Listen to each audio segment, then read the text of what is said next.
This episode's FDR shoutout goes to Crispy Chocolate. Leave a comment down below to have a chance for a shoutout in the next episode. Make sure you're subscribed. Hey everybody, my name is Rapashi. Welcome back to Fish for Thought. Please smash the like button or I will smash your head. I'm just kidding. I don't think Rapashi sounds like that if she was to talk. I kind of make her sound like a complete dweeb. Not that dweebs are bad. I don't know what a dweeb is actually. Maybe I'm a dweeb. It's kind of mean though. Don't call me a dweeb. Okay, she barely made that one. If not for her tail, she would be like on the ground right now. You're a little cheater, Rapashi. Stop using your tail, buddy. Some Cresties don't have their tails. How do they make the jump? Huh? I just tail shamed her, I'm sorry. Got the trusty talking stick here. Phew, whoa. Oh, mic it up, that's right. Which mic is on? Hey guys, welcome back to another fish tank review. Bro.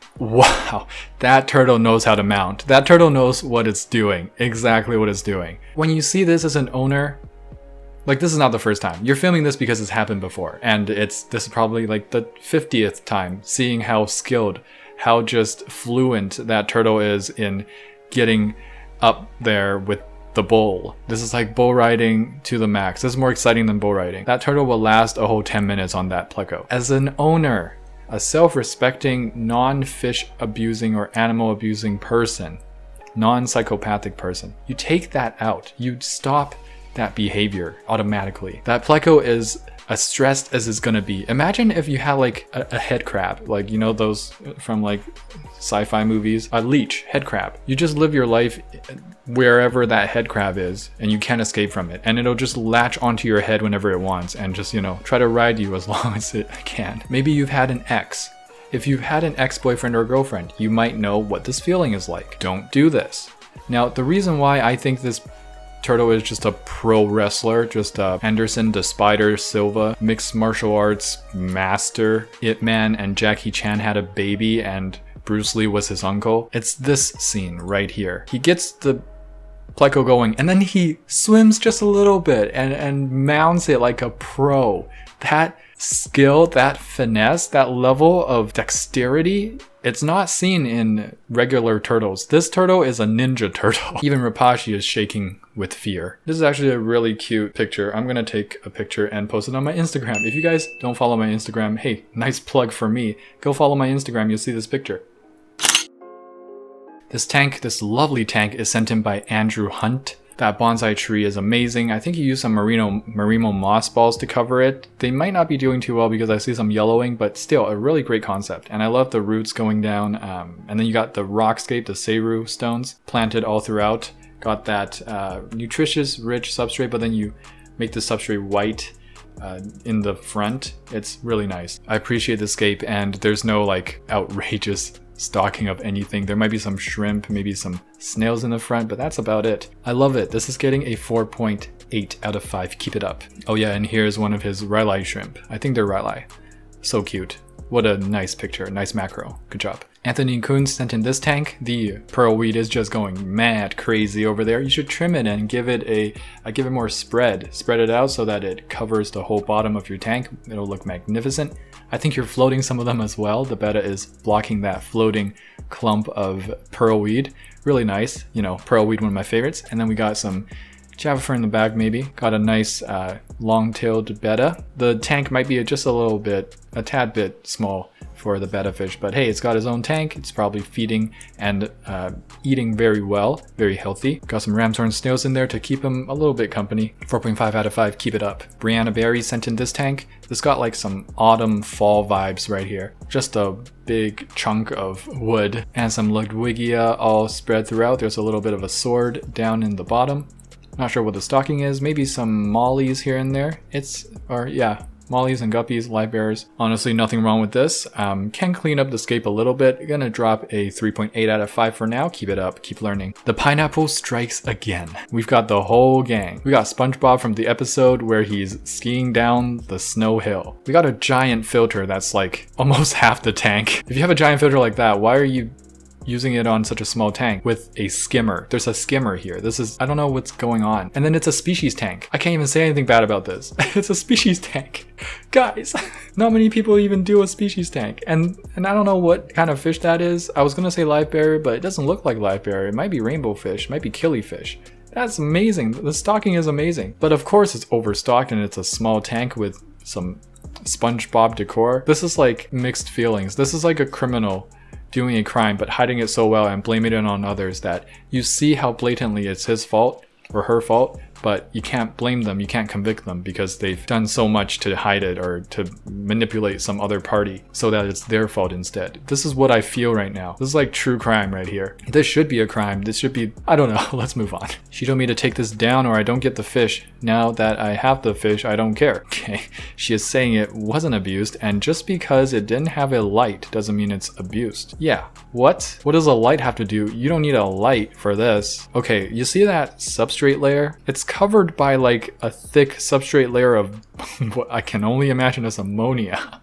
Just like a thick layer of ammonia right there, or just like 5 years worth of poo. The light is, shut up about the light. There's nothing, you don't have live plants, you don't need a light. The light is a cover up, you're just in denial. That's a big ass fish in a small ass tank that is burning itself in its own poop, waste, ammonia, nitrate even. Just came across this while scrolling Craigslist. Oh man, dude, they're evolving. The bad fish keepers, they are evolving. A betta is not good enough anymore at this point. They're going saltwater. They're putting saltwater fish in a fishbowl. And if we're gonna be completely honest, I think that's freshwater. Either freshwater or they took it from the ocean. They're like, this is saltwater. Or maybe they put some table salt. Maybe that's fine. I don't know. I don't keep saltwater, but I honestly don't think that's fine. I don't think this is like correctly measured out levels of salt in there. Like the correct gravity. They're evolving at an alarming rate. These fish abusers, we need to stop them. Come on, Corey gang, call to action. At a local restaurant, each table had its own bowl with fish and murky water. If I sat at this table and ate at this restaurant, I would take that away. I would ask for that to be taken away. In front of me. Like, I don't want to eat when there is that disgusting, foul-smelling animal abuse apparatus. At some point, they must have realized, okay, maybe this isn't the best idea. Maybe we should stop. Wife sent me this, found on FB. I don't care if it's just a picture or not. This is horrible. When you have no one to smoke with, but you don't want to get high alone. When you have no common sense and fish lives are not actually lives to you, but something to use to get some clout over Instagram or whatever. I agree with this dude's attitude. He doesn't care if it's a picture or not. This is horrible. Yes. Spare me those people who are like, hey, that's fine. They just took the picture and they put the fish back. Screw that, dude. I'll have a 5-gallon, 3 glowfish. How original. And a common pleco. Daring today, aren't we? I can't do a Squidward. But if you've seen this episode of SpongeBob, this is actually pretty funny because why am I explaining memes again? I'm sorry. How the F is this even happening? Oh, what's this though? I think I noticed something in the corner. Chinese algae eater. Oh no. Not only is this overstocked with a huge pleco that should not be in like 100-mile radius from this tank, there is a Chinese algae eater. Run. This is like a horror story. The Chinese algae eater is gonna crawl up the pleco's mouth when it's sleeping and like eat its insides. That's all I'm imagining right now. Let's move on. All these fish are dead.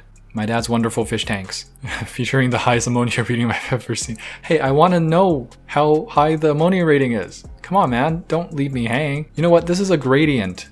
This is one of those gradient selections like in PowerPoint or like Word.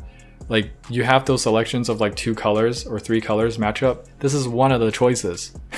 This tank is sent in by Miranda, Derpface, Enterprises. Some of these bettas might not be female bettas. Just because they're short finned does not mean they're female. In fact, the one that's right in the center there, kind of, the purple one, it's got a very sharp, what's it called? The ventral fin, sort of. I don't know if it's exactly called the ventral fin, but the fin underneath. It's quite sharp, and that is telling me it might actually be a male. So these might all be males. I see some torn fins, battle scars, and stress lines. Miranda, not the greatest. I mean, if you just have one betta in here, that's fine. The decor is ultimately up to you. I wouldn't rate it high, but at least it would be a functional and healthy tank for your single betta fish. But with this, I just can't. This is not rateable. I'm sorry. You got to take out some fish now. The guy said it's freshwater. Dude, what did I tell you? They are evolving. They're out to get us. Look at this. This is a huge school. I can't even count up to that high of a number of clownfish. This guy went Nemo crazy. This guy watched Finding Dory and was like, I gotta get all the clownfish I can gather. And just decided for them that they're just gonna live in a freshwater tank. I'm pretty sure the conversation went something like, hey dude, you know you got clownfish which are saltwater in a freshwater tank, right? And he's like, what's the problem with that? I decided that my tank is gonna be freshwater, so they're gonna live in freshwater. Water's all the same, right? If they're in water, they'll live. Run. Apparently this tank comes complete with the fish that are in here.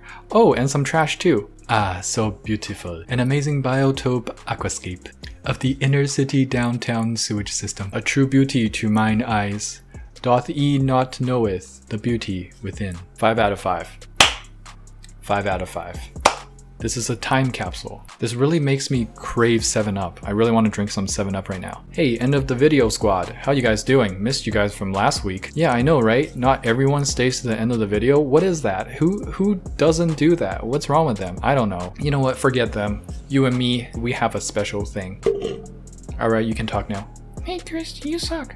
Okay, thank you for pushing the algorithm. Wouldn't be here without you. At least wouldn't be here so fast without you because it's very important. Watch time, it's one of the most important parameters. I owe it all to you as well as the Patreon team. If you enjoyed this video, please give it a like and subscribe. There'll be more videos to come and don't forget to get your hands wet.